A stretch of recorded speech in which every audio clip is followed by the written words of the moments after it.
Tapi kalau untuk awani, apa tadi awani? Perabotan. Kalau perabotan itu terbuat dari emas dan perak, maka baik laki-laki ataupun perempuan hukumnya haram untuk memakai itu. Walaupun kata ulama, ada yang mengatakan ulama, walaupun tidak dipakai sebagai pajangan saja. Ada orang membuat sendok atau gelas atau garpu atau piring terbuat dari emas. Katanya saya nggak pakai emas itu, saya cuma pajang aja katanya. Ada ulama mengatakan tetap haram. Kenapa? Karena nanti suatu saat bisa terpakai itu. Nah itu tuh. Nah khawatir nanti suatu saat bisa memakai piring, sendok yang terbuat dari emas tadi. Paham gak maksud Abu ya? Sekali lagi perhatikan, kalau nggak paham dicatat. 1. Untuk perhiasan. Bagi perempuan tidak ada larangan untuk memakai perhiasan yang terbuat dari apapun juga. Perempuan ya, baik perak, emas ataupun sutra. Catat nanti keluar ujian. Kedua, bagi laki-laki dalam perhiasan. Kalau perhiasan laki-laki yang diharamkan ada 2. Apa itu? Emas dan sutra. Tapi kalau perak boleh. Itu kalau bicara perhiasan. Tapi kalau perabotan, maka mau laki-laki, mau perempuan ataupun bencong, baik bencong asli ataupun bencong jadi-jadian. Tahu bencong jadi-jadian? Muka keibuan, kaki kesebelasan. Kalau siang jadi susilo, kalau malam jadi susilowati. Itu bencong jadi-jadian. Siapapun juga, mau laki-laki perempuan bencong asli ataupun palsu jadi-jadian, kalau perabotan hukumnya haram. Perabotan itu terbuat dari emas dan perak, tidak boleh. Itu di dunia, nanti di surga boleh. Perabotan, tulis, nanti ingatin, nanti ujian keluar. Paham ya? Nah itu. Lalu kenapa? Ilatnya kenapa? Allah mengharamkan, agama kita mengharamkan perabotan itu terbuat dari emas perak, walaupun perempuan. Apa ilatnya? Ilat itu kenapa sebabnya? Baca. Karena akan menimbulkan kesan sombong dan membuat Satu. Sebentar dulu, dengarkan. Satu. Apa penyebabnya? Karena akan timbul rasa sombong. Itu apa itu? Piring dari emas. Wah, itu mah bukan emas, itu mah tembaga. Kalau yang masuk nih begini nih, piring emas. Itu yang dikhawatirkan. Ada sifat sombong. La yadkhulul jannata man fi qalbihi mithqalu dzarratin minal kibir. Tidak bakalan masuk surga orang yang dalam hatinya ada sifat sombong, walaupun hanya seberat biji darah. Tahu biji darah? Biji atom yang kecil. Dan orang bahari walaupun sebesar anak semut. Semut kecil enggak? Anaknya lagi. Bukan anaknya, telurnya belum jadi anak, telurnya kecil banget tuh. Ada sifat sombong, enggak bakal masuk surga. Nah, untuk itu agama kita melarang. Penyebabnya tidak boleh memakai perabotan dari emas perak. 1, penyebabnya adalah nanti akan ada kesan sombong. Lanjut. Dan membuat hati orang-orang fakir miskin menjadi sedih dan perih. Nah, menjadi apa ya? Kecemburuan sosial orang-orang miskin. Piringnya emas. Emas, sendoknya emas. Lah kita ini ya Allah makan berlapiskan daun pisang, kasihan.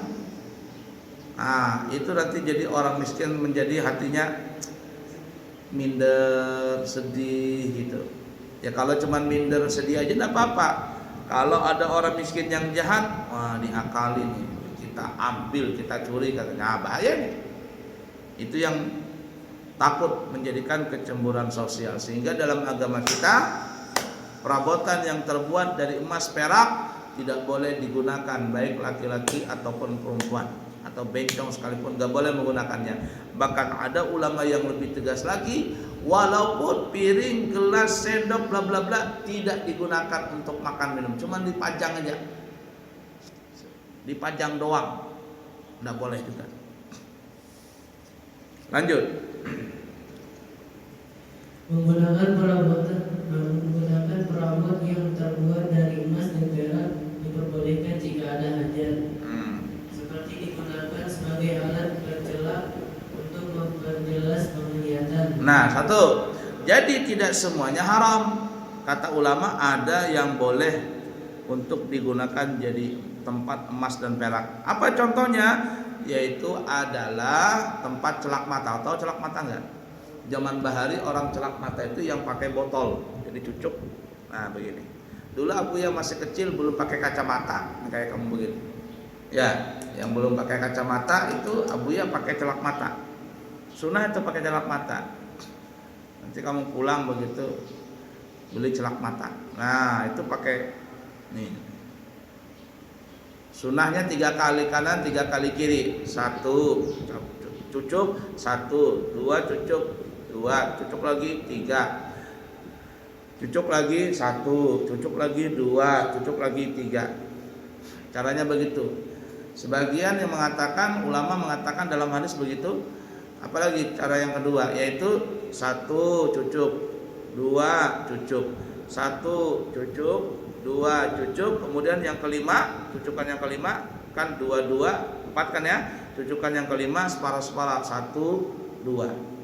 Jadi totalnya 5. Innallaha witrun yuhibbul witra. Allah itu ganjil, suka yang ganjil. Itu celak mata. Ada yang bercelak mata di sini? Nah, kamu pakai celak mata. Dulu aku ya sering pakai celak mata masih kecil, belum pakai kacamata. Sunnahnya itu kalau mau tidur. Jadi kalau tidur, mau tidur pakai celak mata, Bu ya, wudu. Ya, celak mata. Nanti pas bangun dia di sini, nah, tahi matanya keluaran. Nah, itu untuk menjernihkan mata. Sunnah pakai celak mata. Tapi kalau zaman sekarang bukan pakai tempat, pensil. Saking kepingin matanya kayak elang ditambahin dia sampai ke sini, ngok ke celak matanya. Panjang begitu. Paham tuh? Nah, ini. Kalau tempatnya ini celak mata nggak apa-apa. Kenapa? Karena benda yang terbuat dari emas dan perak itu adalah benda murni. Jadi kalau ditaruh celak mata di situ untuk mencernihkan mata, ada hajat nih. Ada ulama mengatakan tidak ada masalah, alias boleh. Lanjut. Seperti digunakan atau dalam keadaan darurat, seperti digunakan alat untuk minum ketika tidak ditemukan alat yang lain. Nah, kalau nggak ada tempat lain, Mama, mau nggak mau sudah. Pas jalan begitu ada air dalam sumur, ya, nggak ada timba lagi. Kita ini kehausan, bagaimana kita mau ngambil air itu? Ada ember terbuat dari emas, ya mau nggak mau ambil air pakai emas tadi. Emas pada saat itu nggak berharga. Emas tidak berharga. Yang berharga apa? Air. Ada orang di padang pasir kehausan, berapapun kilo emasnya itu nggak ada berharga. Yang dihargai apa? Air itu berhenti. Nah, daripada mati, sudah gunakan ember yang terbuat dari emas tadi untuk ambil air. Itu kalau dalam keadaan darurat. Kalau nggak ada darurat, nggak boleh menggunakan perabotan itu terbuat dari emas dan perak. Lanjut. Haram menyimpan perabot yang terbuat dari emas dan perak meskipun tidak digunakan. Tuh, Abu yang tadi bilang, kalau seandainya perabotan itu terbuat dari emas dan perak, walaupun nggak digunakan, cuma dipajang doang. Ada orang punya piring terbuat dari emas, nggak digunakan, ditaruh aja di lemari begitu, ditonton, dilihat sama orang. jadi pameran umpama, tetap haram. Kenapa? Lanjut. Karena dengan menyimpan terkadang akan mendorong pada penggunaan. Nah, kenapa? Karena satu saat nanti penasaran nih. Wah, ini sekali-sekali lah gunakan piring dari emas.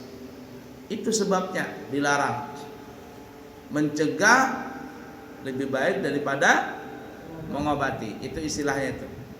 Mencegah yang haram lebih baik daripada terjun ke dalam yang haram. Jadi lebih baik dicegah sama sekali daripada nanti takut tercebur untuk menggunakan yang haram. Paham nggak? Fahim tuh?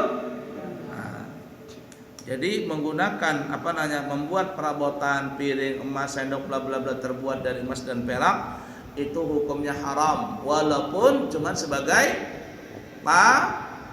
pajangan. Nah, kenapa diharamkan? Khawatir nanti ada dorongan, keinginan suatu saat ingin menggunakan itu. Iseng-iseng lah sekali-sekali katanya. Nggak boleh. Ya, paham tuh? Nah, katanya saya nggak makan di situ. Itu cuma taruh buah-buahan aja, ada piring itu. Cuma naruh buah-buahan di situ. Ini piring untuk naruh buah, bukan untuk makan di situ. Nah, tetap haram. Nah, lanjut.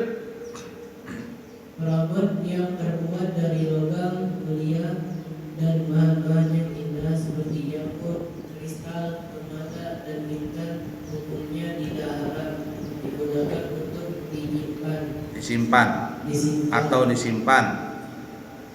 Meskipun harganya lebih mahal daripada emas. Nah, jadi kalau selain emas perak, tidak apa-apa. Ada orang punya batu yakut besar dapat, dia bikin piring terbuat dari yakut, tidak ada masalah. Batu giok, tidak apa-apa. Itu ada masjid di Aceh, Abu ya lihat di YouTube, di Facebook, orang bikin masjid di Aceh, daerah Aceh, dikenal namanya Masjid Giok. Daerah mana di Aceh itu? Kenapa masjid giok? Karena lantainya giok semua. Lantainya giok, dindingnya giok.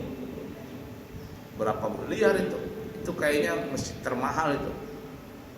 Selain Mekah Madinah, itu salah satu masjid termahal. Giok.